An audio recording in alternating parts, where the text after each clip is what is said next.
Dari Ki Marhen lah Bung Karno akhirnya melalui proses dalam sebuah sikap yang langsung disampaikan maupun dalam tulisan, sehingga pada akhirnya Indonesia bisa merdeka. Nah, sehingga sekali lagi perjalanan Bung Karno tidak terlepas dari Ki Marhen. Nah, sehingga saya sebagai Ketua DPD PDI Perjuangan Jawa Barat menghaturkan terima kasih yang sebesar-besarnya kepada pihak keluarga yang masih terus menjaga situs makam dari Ki Marhen ini. Dan mudah-mudahan ke depan teman-teman yang di DPRD Provinsi Jawa Barat, ada Ibu Nia, ada Ibu Ine, Wakil Ketua DPRD Jawa Barat, Ibu Nia ada anggota DPD Jawa Barat, ada Kang Ahmad Nugraha, Wakil Ketua DPRD Kota Bandung, ada Kang Iwan.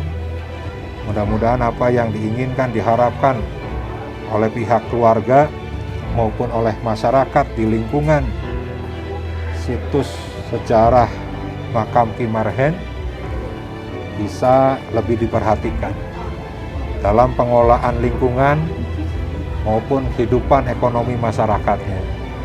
Nah, kita berharap sekali lagi ada sebuah gerakan yang nyata dari kita semua.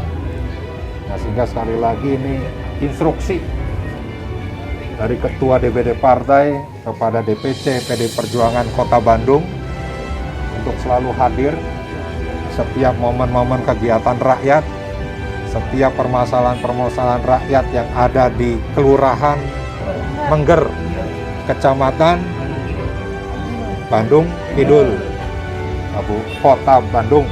Dan mudah-mudahan sekali lagi ini menjadi sebuah wilayah perjuangan bagi seluruh kader PDI Perjuangan, bukan hanya di Kota Bandung tapi di seluruh Jawa Barat. Semoga Bung Karno, semoga Ki Marhen diterima amal ibadahnya oleh Allah Subhanahu wa Ta'ala, dan kepada kita semua selalu diberikan semangat api perjuangan untuk menjadikan Indonesia sebagai negara yang makmur sejahtera sesuai apa yang dicita-citakan oleh Bung Karno dan Ki Marhen.